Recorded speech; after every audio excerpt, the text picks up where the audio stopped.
Buenos días, el día de hoy les vamos a hablar acerca de una versión mejorada de la red neuronal basada en regiones junto con mi compañero Sebastián Tunubela y mi persona Giselle Quetién. Primero, para comenzar, hablamos un poco del contexto histórico y pues se habla de que antes de la llegada de las redes convolucionales, la detección de objetos se hacía con métodos tradicionales. El más común en el momento era el enfoque del sliding windows, que consistía en recorrer la imagen con muchas ventanas de distintos tamaños y posiciones, evaluando cada una para ver si contenía parte de un objeto o un objeto en específico.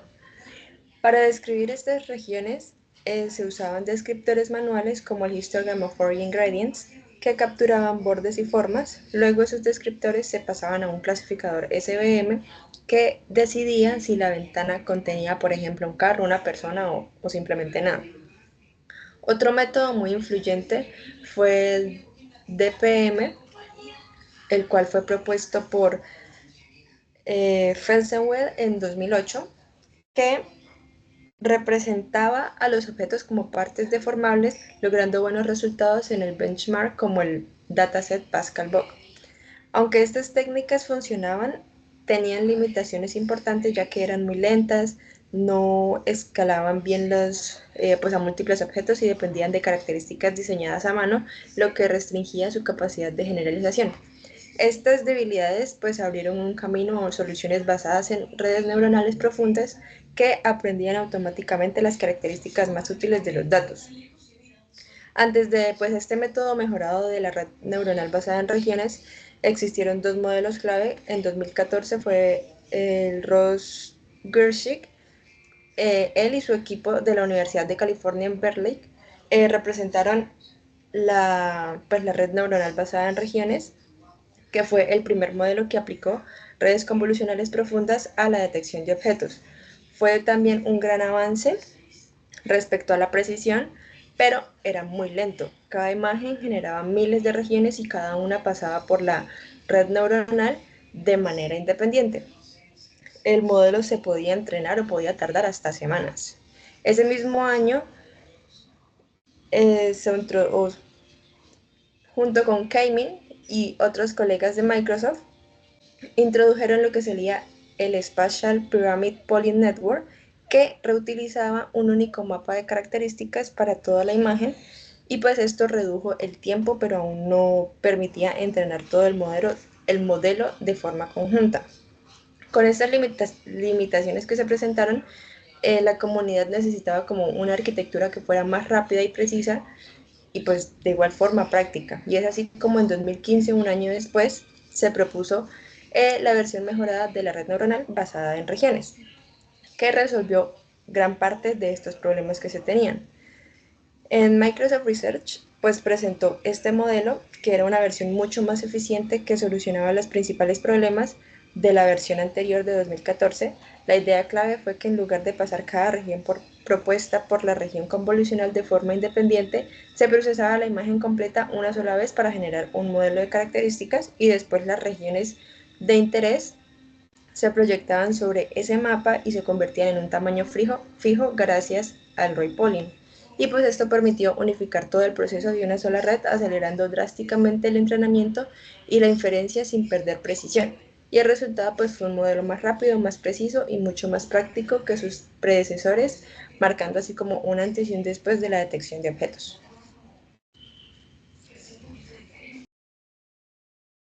A continuación, explicaremos el modelo en dos partes o la arquitectura de este.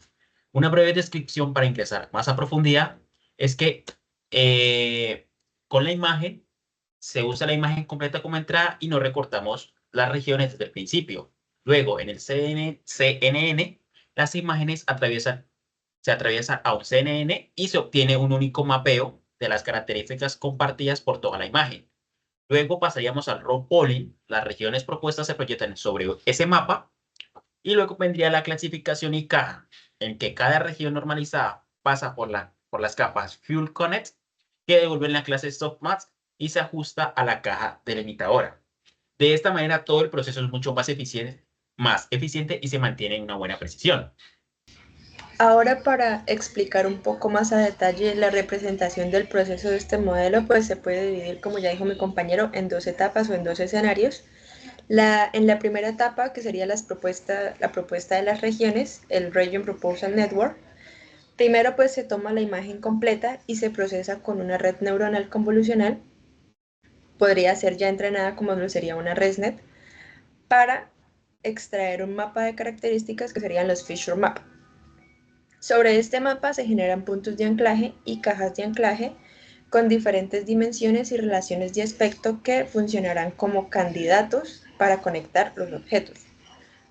Después de esto se pasa por una pequeña red deslizante que sería un kernel uno por uno, donde se evalúa cada punto del mapa de características asignando dos valores. Uno es una puntuación que sería el score, que indica la probabilidad de contener un objeto, y el otro serían los ajustes de las coordenadas, que serían los offsets, que serían para refinar estas cajas.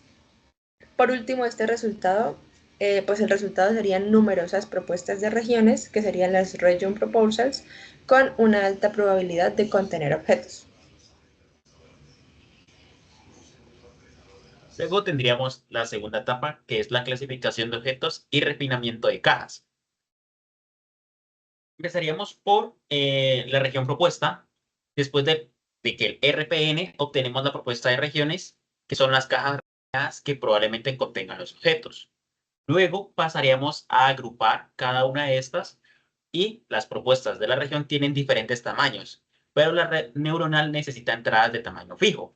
Entonces lo que hacemos es un agrupamiento de ROI que requiere una redimensiona todas las propuestas de las regiones a un tamaño fijo, dividiéndolas en regiones más pequeñas y aplicando agrupaciones y haciéndolas uniforme. Luego de esto pasaríamos a la clasificación de objetos, en que cada propuesta de cada región pasa por una pequeña red para predecir la categoría. Un ejemplo sería, cuando estamos haciendo un ejemplo, puede ser un perro, un coche o etc. Del objeto se encuentra en su interior, de cada objeto dentro de cada grupo que ha sido clasificado. Luego tendríamos una pequeña pérdida o entropía cruzada, la cual se utiliza para clasificar los objetos en categorías más pequeñas. Luego pasaríamos al refinamiento de la caja delimitadora, otra vez, porque la propuesta de la región se perfecciona nuevamente para que coincida mejor con los objetos reales, utilizando compensaciones. Y esta usa una pérdida de regresión para ajustar las propuestas, para luego llegar a la última fase, que es el aprendizaje multitarea, en el cual la red de la etapa 2 aprende tanto a predecir categorías de objetos como a refinar cuadros delimitadores al mismo tiempo. Ahora, pues después de esta explicación, pues se tendría que hay unos componentes claves de la arquitectura, que sería pues el backbone de la red convolucional, que pues como ya se dijo es la primer pieza, que puede ser ya preentrenada como la ResNet, y pues la función, como ya se explicó, es actuar como un filtro inteligente que traduce la imagen original en un mapa de características. Después, pues el otro componente pues sería la capa del Roy Polling, donde pues estas regiones candidatas pasan a ser como una capa especial que se asegura de que todos tengan el mismo tamaño. Y pues finalmente las salidas, que como ya se sabe son dos ramas, en la cual una decide qué objeto es cada región usando un clasificador, y la otra ajusta con precisión las coordenadas del cuadro que lo encierra para que el recorte sea lo más exacto posible.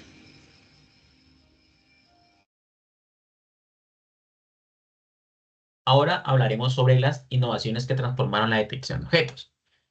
En primer lugar, tendríamos el procesamiento de una sola pasada.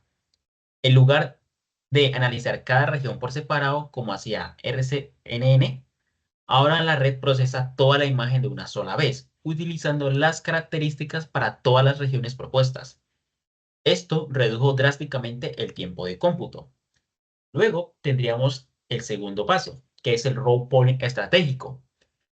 Esta técnica toma las regiones de intereses de distintos tamaños y las transforma en tensores de tamaño fijo. Gracias a esto, todas las regiones pueden pasar de manera uniforme a las capas Fluid Connect, lo que resuelve una de las más grandes limitaciones de los modelos anteriores. Luego tendríamos el entrenamiento de extremo a extremo. Gracias a FastRCCN, que logró integrar la clasificación de objetos y el ajuste de cajas delimitadoras dentro de la misma red, permite entrenar todo el modelo de forma conjunta y coherente. Y finalmente, tendríamos la eficiencia superior, que esto combinado con otras innovaciones hace que FastRCCN fuera mucho más rápido que RCNN y SPPN, pero sin sacrificar precisión. Esto lo convirtió en un hito que redefinió lo que se entiende por detención y eficiencia en evasión por computación.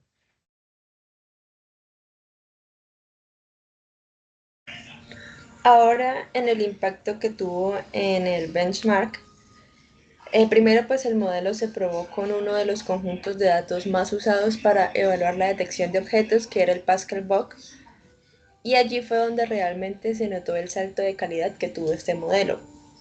En precisión, con la red de Visual Geometry Group 16 como una base, se logró superar el 62% de precisión media, dejando atrás al modelo de la red neuronal basada en regiones y confirmando que era mucho más exacto al identificar objetos. En términos de la velocidad del entrenamiento, pues a pesar de que, o sea, no solo era más preciso, también era mucho más eficiente y podía entrenar casi 10 veces más rápido, lo que reducía de manera gigante el tiempo de experimentación. Y la parte más importante, que era la velocidad de inferencia, pues al tener una rapidez más alta en la detección ya entrenada, pues se podía ya hacer pruebas reales con este modelo más rápido de la red neuronal basada en regiones, y resultó ser 200 veces más veloz que su modelo anterior, lo que abría la puerta o la oportunidad a aplicaciones en tiempo real, que era algo que antes era pues impensable de hacer. Luego tendríamos las aplicaciones prácticas y limitaciones iniciales en las que se implementa este modelo. FastRCCN tuvo aplicaciones muy prácticas desde el inicio. Por ejemplo, se utilizó en la detección de objetos de imágenes y videos y en sistemas de vigilancia y seguridad inteligente. Y también en la detección de peatones y vehículos para automóviles autónomos. Además, encontró que este gran campo en las análisis de las imágenes médicas, como la detección de tumores y en la explotación de imágenes satelitales para cartografía y monitoreo ambiental. Pero junto a estas aplicaciones también aparecieron limitaciones. Una de ellas fue la dependencia externa. Seguía necesitando métodos como el Selective Search para generar propuestas de región, lo que añadió un retraso alrededor de 2 segundos por imagen. Otra limitación que se encontró fue el alto consumo de memoria, especialmente con imágenes de alta resolución.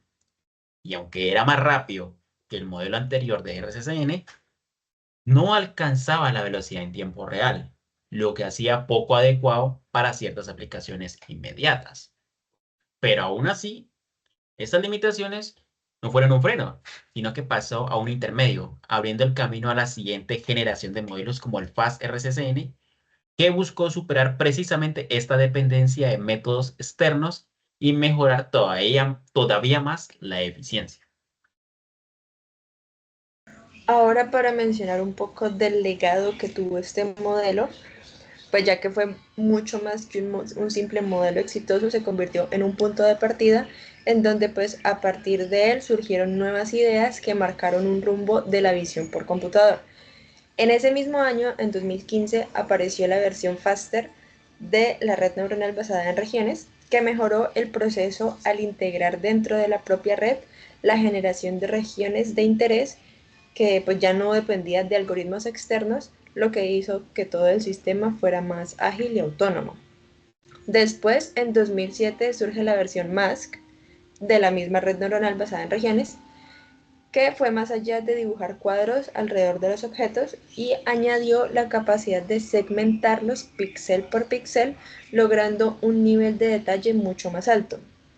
Por otro lado, aunque el modelo mejorado o la versión FAST de la red neuronal basada en regiones no alcanzaba la velocidad necesaria aplicaciones instantáneas inspiró a la creación de arquitecturas como lo fue el YOLO o el SSD, que priorizaban justamente la detección en tiempo real. En resumen, este modelo de la versión mejorada de la red neuronal basada en regiones fue como ese punto de partida que concatenó a muchas innovaciones, desde mejorar la precisión hasta llegar a la detección instantánea que hoy vemos en muchas aplicaciones. Ahora, para cerrar, podemos decir esta conclusión relacionada al modelo FastRCN, el cual fue un hito fundamental en la visión por computadora. Primero, logrando estos ciertos logros. Se convirtió en un hito educativo porque simplificó la forma de entender cómo una sola arquitectura podía unificar tareas de clasificación y localización. Segundo, marcó un equilibrio entre precisión y eficiencia, logrando superar los límites de los modelos anteriores que no habían logrado de manera tan clara. Luego tendríamos que actuó como catalizador de innovación, porque sus limitaciones inspiraron la creación de arquitecturas más avanzadas, como el Faster RCN, que lo mencionó, y posteriormente el YOLO, ya mencionado por mi compañera. Y por último, mostró cómo la optimización de procesos intermedios podía transformar radicalmente un campo de investigación. En resumen, aunque hoy existen modelos mucho más rápidos que el Fast RCN, sigue siendo una base teórica muy valiosa, ya que nos enseña que a veces mejorar los pasos intermedios puede cambiar por completo el panorama de una tecnología.